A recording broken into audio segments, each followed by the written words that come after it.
Ndabaramukije cane bakunzi b'ikiganiro Yaga Muganga musanzwe mutegurirwa mu kongera mugashikirizwa na jewe Janvier Manirambona. Amagara meza, kugubwa neza, kuroranirwa mu vyanyu no mu banyu nivyo ndabipfurije. Ndabahaye ikaze muri kino kiganiro Yaga Muganga cacu cuno musi, aho tugomba tuganire ku gice ca gatatu mu cigwa cacu tumazemwo imisi ibiri. Twarabiye hamwe ku ndwara zo mu mutwe, turabira hamwe ibitari bike, tubahamagarira mbere kuraba namwe ngaha kuri runo rubuga mu gice ca mbere no mu gice ca kabiri ca kino cigwa twise ngo ni indwara zo mu mutwe. Twagomba rero tugisozere kino cigwa kuko ntamagwa arahogwa, kuvuga menshi siko kuyamara. Turabira hamwe rero kino gice ca gatatu muri zino ndwara zo mu mutwe. Twarabonye uburemere bwazo, ibiharuro ingene bivuga hirya no hino, abazirwaye uko baba bangana muri buri murwi, kuko twabonye imigwi itari mike ingene ziri reparti, ingene zigabuwe mu migwi. Turabira hamwe rero ingene ibiharuro bivugwa hirya no hino kw'isi, abazirwaye, abo zikarira, urwaruka, abadolescent canke babandi bavamwo imiyabaga. Ibintu nyene nk'ivyo turabona aho zikaze cane ni hehe, zigwiriye hehe cane cane canke sawa. Twarabonye ibitari bike, mwebwe mutabonye ivyo biganiro mutabikurikiranye nibuvuge ngo mwarahomvye. None rero ariko mugabo biracashoboka yuko mwiratrapa kuri runo rubuga nyene rwitwa Ntambwe Idahita TV. Bino biganiro biracariko, murabe neza indwara zo mu mutwe parti ya mbere, indwara zo mu mutwe parti ya kabiri, muce muraba n'indwara zo mu mutwe rero parti ya gatatu ariyo yinyene tugomba dusozerere ko hanyuma tuzohave tuja mu bindi. Tubahamagarira kwiyabonesha, abatariyabonesha muri bashasha, kumbure mufyonza kuri sabone canke subscribe bivanye n'ururimi telefone yanyu irimwo, bica bigenda neza. Mugaca mufyonda aho hari inzogera canke inkengeri, mukemeza ko mwifuza yuko ama notification yose abashikira.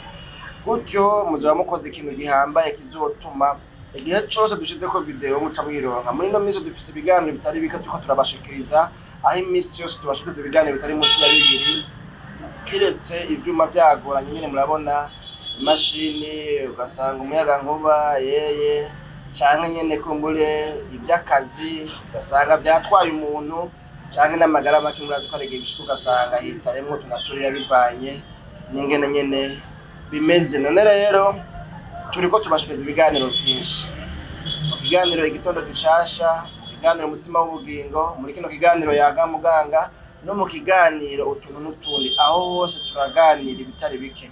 Nuko hano ni muri farumasi Kaze Kinama, turabaha ikaze. Abari ngaha hafi na hafi mu micungararo mushobora kumbure kwipfuza ahantu mugurira imiti. Turi muri farumasi Kaze Kinama, ibarizwa ngaha bavuga ngo ni aho bita ngo ni kuri Nueva Vista canke kuri Ave Maria, ni hakurya y'ishengero ry'ivyabona vya Yehova, bavuga ngo ni ingoro y'ubwami y'ivyabona vya Yehova. Uhageze ngaho rero kugicura muri kote ya quartier Muramvya, uca udusangaho. Hanyuma rero tukaraba yuko agasabirwa uri kurarondera twoba tugafise, hanyuma tukabakira neza. Murahawe ikaze rero abari ngaho mu micungararo, kumbure kugira ngo dufashanye tubatunganirize. None rero twarabonye ko indwara zo mu mutwe, izi ndwara zigizene ari ikibazo kidasanzwe mu buzima bwacu bwa misi yose, muri societe, aho tuba, aho dutuye. Twabonye kandi ibitari bikaba, twabonye ko izi ndwara zo mu mutwe ziri mu migwi itandukanye, aho usanga hanini ziba zihungabanya mu bwonko, ugasanga mu vyiyumviro niho hahungabanye, aho umuntu ashobora kwiyumvira akagira ivyiyumviro biteye ubwoba, akagira ubwoba kuko agomba yicwe, hari ikintu gishobora kumugirira nabi, akagira ubwoba bw'isanganya n'ibindi.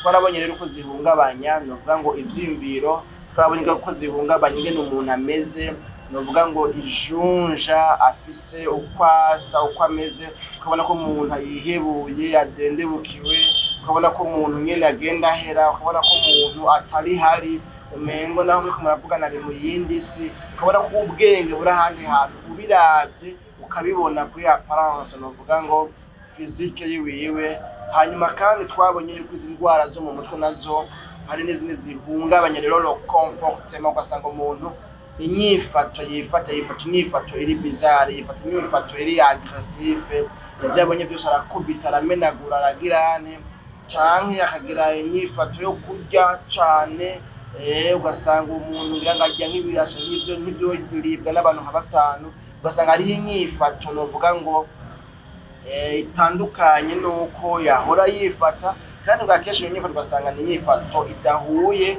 n'uwo muntu ukuntu angana mu myaka. Ashobora kwifata inyifato ukavuga ati uyu muntu nta muntu akuze angana nawe yokwifata gutya, canke akifata umuntu ukavuga ati mugabo n'ukuri uyu muntu arasarisha, bivanye nuko mubona uko angana n'ubwenge yari afise, ugasanga inyifato ariko arifata ni inyifato itagize n'idashoboka. Twaraboneye hamwe kandi yuko izi ndwara zo mu mutwe ngo zishobora kuba iz'igihe gito, ugasanga haciye hatorwa umuti w'ikibazo cari cabaye, izo ndwara ugasanga ziciye zigirane, ziciye zikira, canke nawe ugasanga izo ndwara zibaye indwara zimara igihe kirekire, ugasanga umuntu azozimana igihe kirekire, kandi ugasanga muri ico gihe zatewe n'ibintu byinshi novuga ngo vy'uruvangatirane rugizwe n'amafacteur biologique, amafacteur umuntu novuga ngo abo avukamwo mu miryango, akarondaronda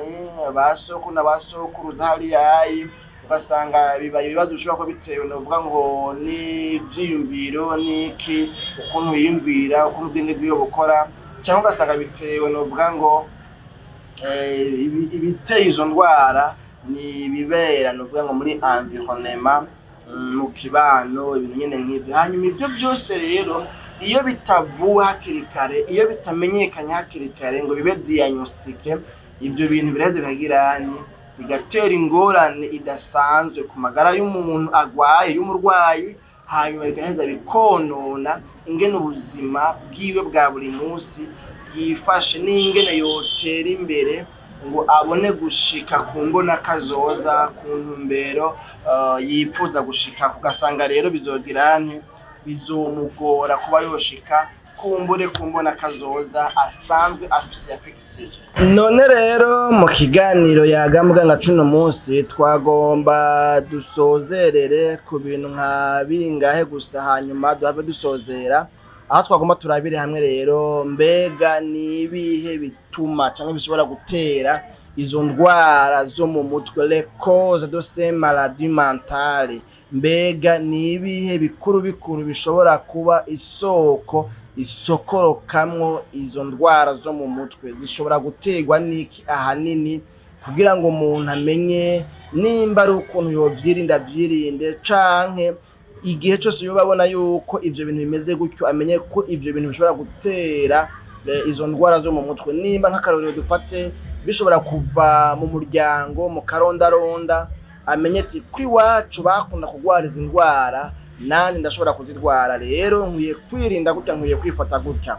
Tugomba rero kurabira hamwe ibitera izo ndwara zo mu mutwe, ngo ni nyinshi ziratandukanye, kandi twarabonye ko ari imigwi irenga ngo hafi 5-6 gutyoyi, twaravye ingene ziri réparties, ingene zigabuwe. Rero ngo ibizitera ni byinshi, biri kwinshi, kandi ngo novuga ngo biravangavanze, no kuvuga biravangana, ugasanga ntizitewe n'ikintu kimwe gusa, ugasanga zitewe n'ibintu bibiri canke bitatu byavanganye.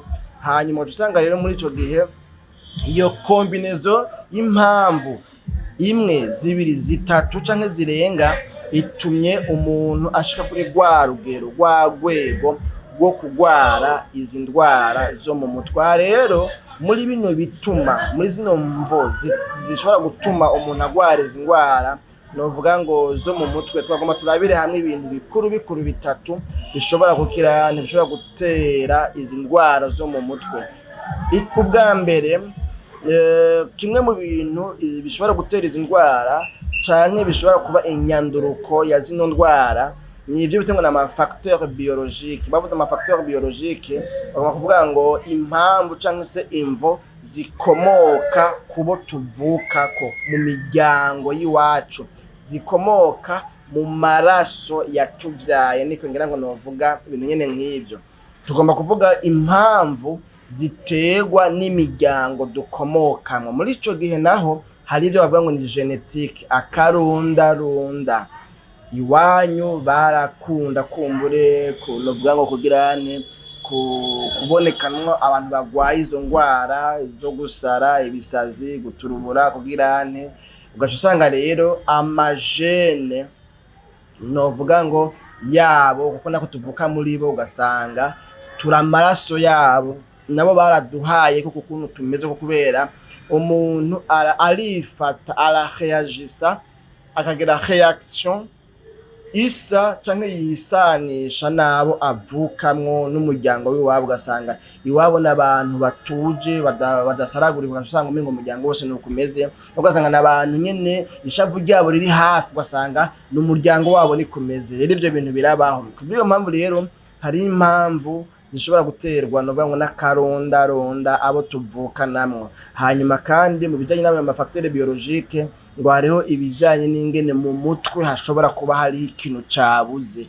Ubwonko mu bituma ubwonko bukora neza, nimba ubwonko bukenera oxygene, nimba ubwonko bukenera amaraso akwiye, nimba ubwonko bukenera kumbure isukari ikwiye, glucose, muri biriya bintu novuga ngo bituma ubwonko bubaho neza kandi bugakora neza. Biriya bintu rero bikenewe bifasha ubwonko gukora neza, bifatuma umuntu abaho neza, amagara yo mu mutwe amera neza. Iyo habuzemwo kimwe canke bibiri birashobora guhungabanya ikintu mu mutwe, haba umuntu agirane akanduruka agwara ingwara zo mu mutwe, kubera iki ubwonko vyaranse ko bwihangana, arageze igihe burarengerwa. Rero murumva yuko mu bijanye n'amagara yacu, mu bijanye n'ubuzima bwacu, mu bijanye na ntuzeye, hari nk'ibyo dukura mu miryango dukomokamwo, harimo n'ibintu bifatiye kungene mu bwonko.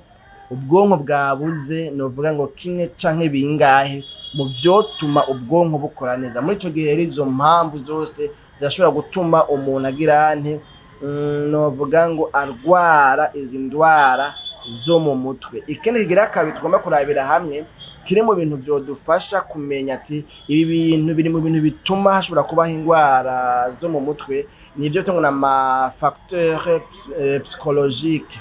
Ni novuga ngo imvo canke impamvu zishobora guterwa zizananye mu bijanye n'inyifato n'ingene abantu novuga ngo biyumvira. Urabona ibintu nyene nk'ivyo oyi.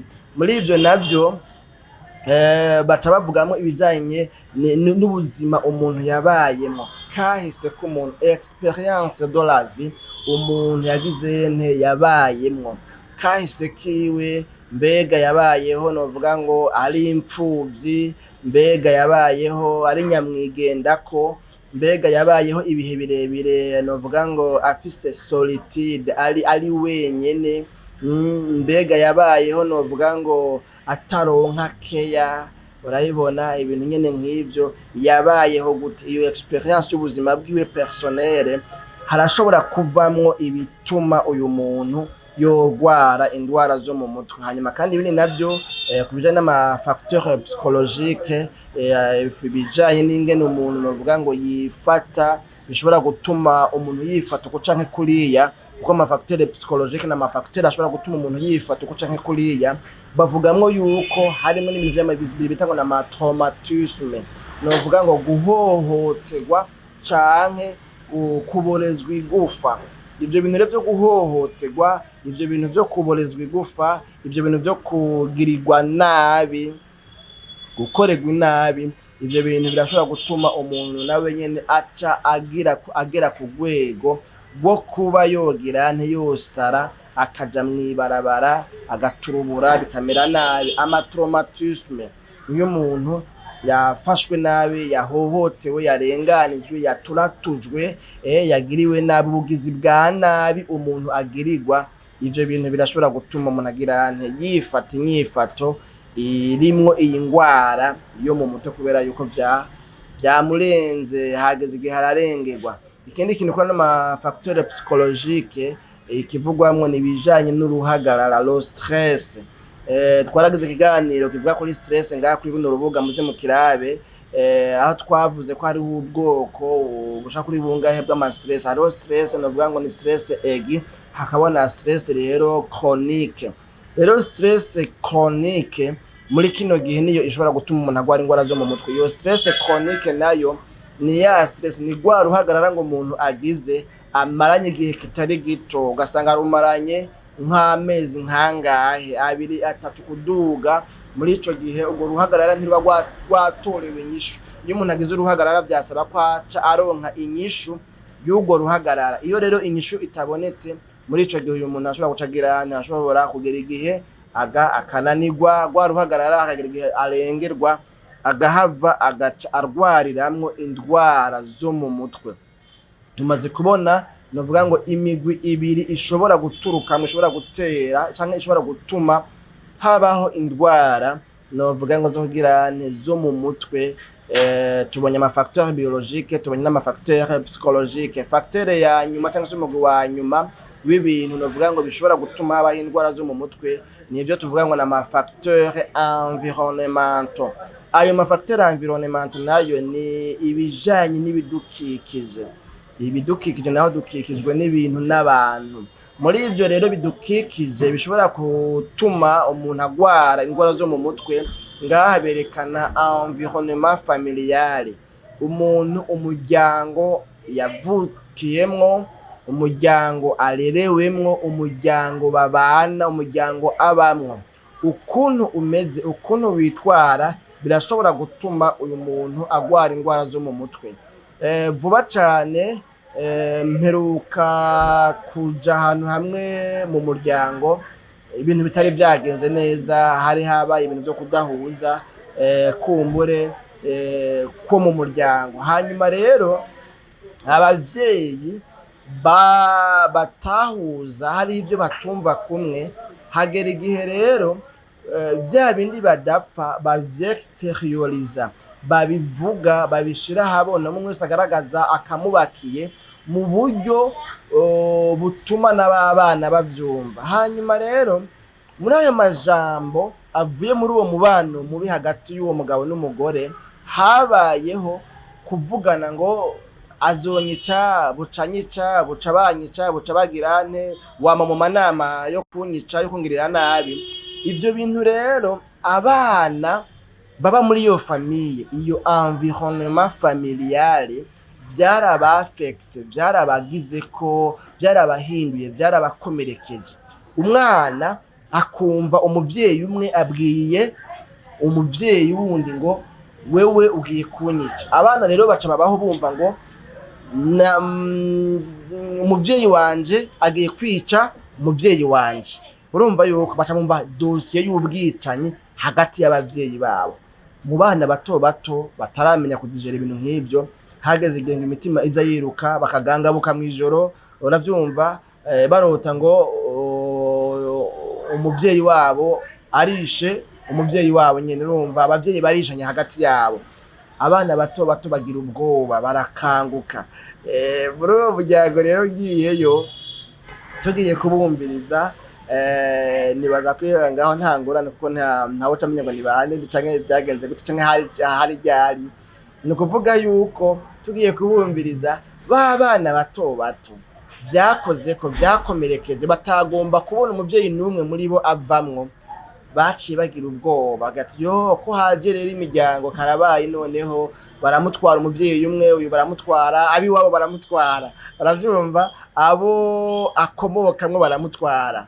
Tugiye kugorwa, tugiye kugirani, hari ibintu nyine mwene ivyo. Rero ntumbire kuvuga iki, environnement familial ukuntu imeze, umubano wo mu muryango ngene umeze, urashobora kubamwo ibituma, urashobora kubamwo impamvu zituma novuga ngo umuntu arwara indwara zo mu mutwe. Nimba ari umuryango utagira umwumvikano, umuryango wuzuyemwo amatati, umuryango wuzuyemwo ingorane. Muri ibi biganiro byarenganye muri no misi ya vuba, twarabonye amatati yo mu ngo, turabona yariyo ibiyatera n'ingene yotorerwa umuti. Rero iyo ari umuryango ugwiriyemwo amatati, muri ico gihe murumva nyene birahuragura, hagashobora kubaho kurwara indwara zo mu mutwe. Kuri no facteur nyene environnementaux, zino facteur baravuga mu kijanye na lo social, umubano atari wo mu muryango, ahubwo umubano urengana ukaja muri eglise, ababanyi, abaturongoye, abajejwe umutekano, abo tudasangiye ubwoko, tudafise amazuru amwe kumbure, naho mbona ibintu by'amazuru babesha kabisa. Twakuze twumva bavuga ngo ufise izuru rimeze gutya ngo aba ari umuntu kunuko nuko, ufise rimeze gutya biba bimeze uko. Hagira n'abandi bavuga ngo wowe ntitubarabira ku mazuru, tubarabira ku kuntu bameze n'ingene bavuga. Ibintu by'amoko murabizi ni hatari. Wumva umuntu avuze yahibongoza gutya ngo uyu muntu ngo niwo mu bwoko bw'abanaka, ariko mugabo nyene ukurikiranye usanga ibyo bintu bitari fonde. Rero babandi tudasangiye ubwoko kubera ko nyene byaramaze kwinjira, byarinjiye, byarabaye usanga nyene ari hatari. Ndibigenda heza kaminuza, twakoze ikibazo cyo kuja mu gipolisi mu kiofisiye, hanyuma rero byaba ngombwa yuko umuntu avuga ngo ndiwe mu bwoko buno. Hanyuma rero umuntu agaca yandika akavuga jewe ndumunaka. Jewe rero nk'umuntu yanka ibintu by'ubwoko nkumva icyo kintu umengo nticari condition ikwiye gukorerwa ku mugabo nyine ko byamaze kuba. Bigenda gute dode? Aha ca wandika ko ndinaka ndumunaka. Rero rwabo ndabaza nuko mutanyishura mwe mubona ndumuki.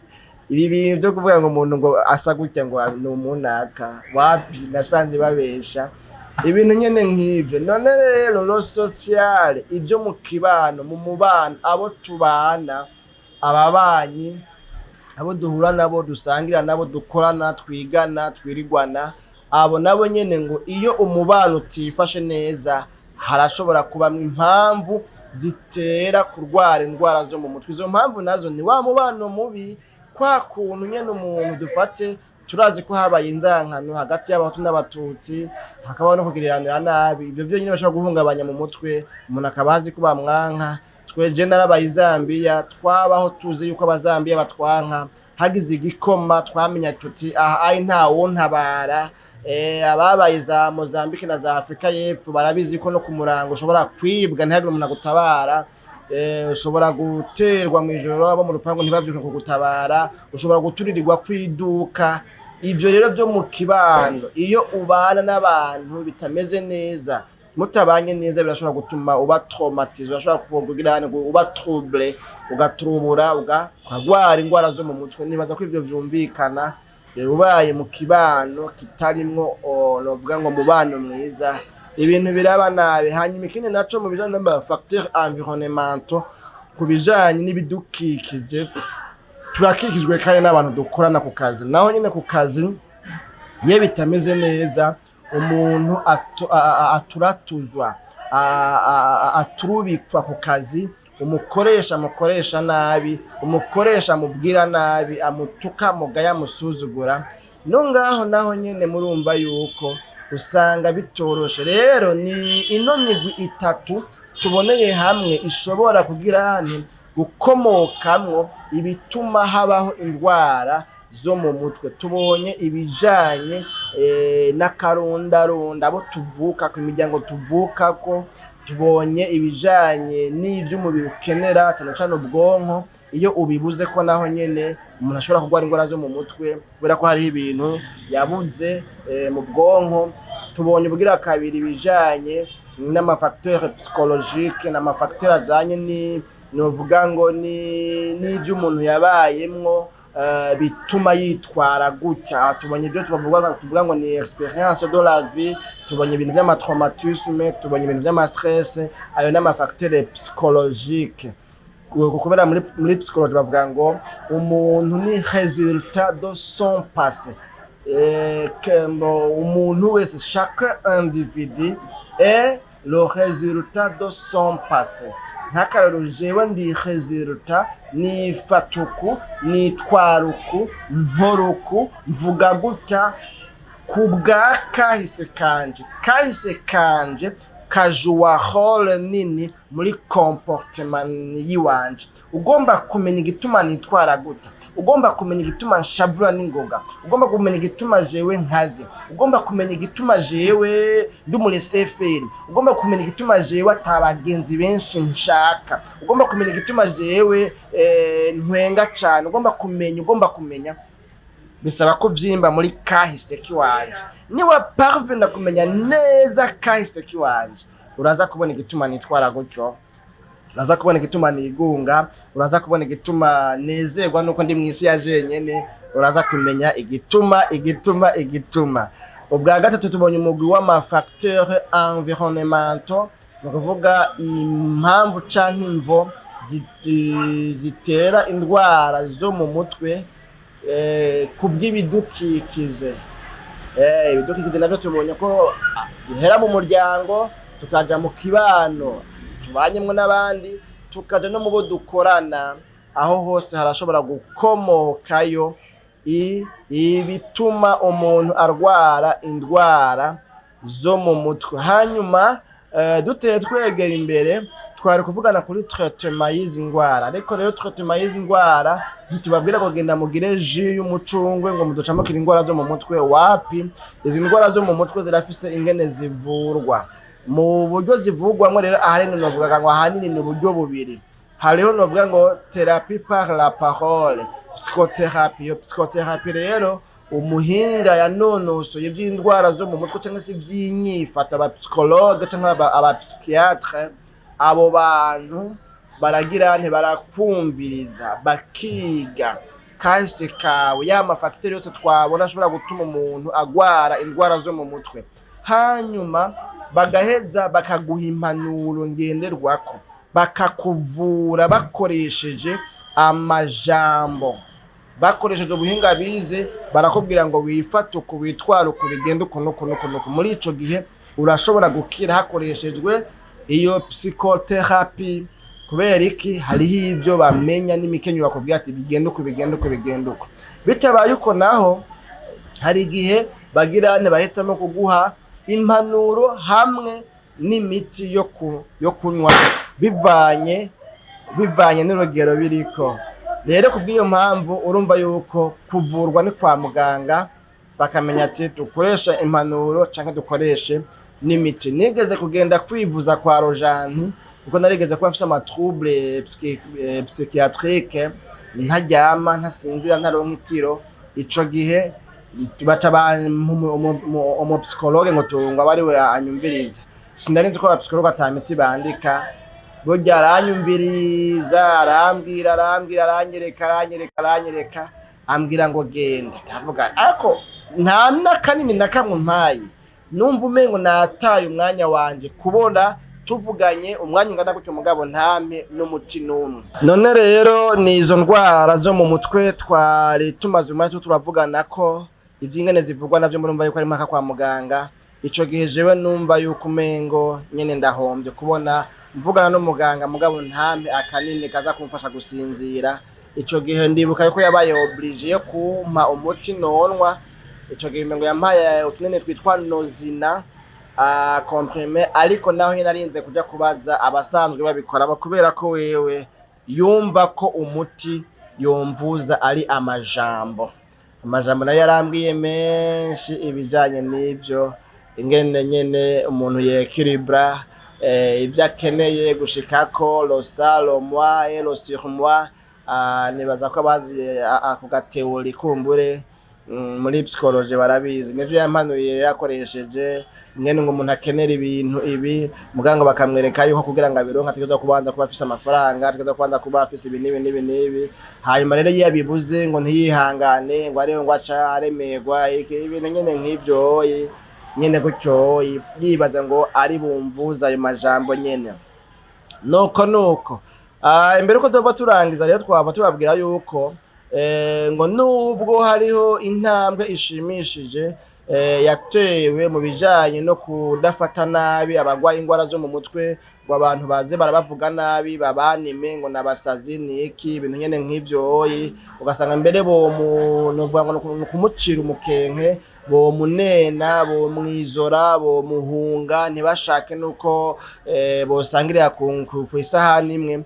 Ariko mugabo ngo nube birabonekana ko bigihari. Rero ngo kubw'iyo mpamvu ngo ni vyiza cane gose yuko ingwara zo mu mutwe abantu bamenya yuko ari indwara zibangamiye amagara y'abantu nk'izindi ndwara zose. Ntabone ko umengo indwara zo mu mutwe ni mibembe yotuma abantu bacu bagira nteba bashigwa kure ya societe batabwa ngo bace baba intabwa wapi avuga ati indwara zo mu mutwe ni indwara nk'izindi nk'uko umuntu agwara mu malaria nk'uko umuntu agwara grippe kandi mugasangira kandi uzi ko na grippe yandukira wapi ni indwara zo mu mutwe nazo nyene ni indwara nk'izindi zose rero kubw'iyo mpamvu ngo abantu bakwiye kugira bakwiye kumenya yuko abagwaye izo ndwara zo mu mutwe nabo bakeneye gukundwa bakeneye guhabwa care bakeneye kwitabwaho bakeneye gufatwa neza nk'abandi bose kubw'iyo mpamvu rero twagomba dusoze tuvuga tuti iyo umuntu bishitse akagwara izi ndwara zo mu mutwe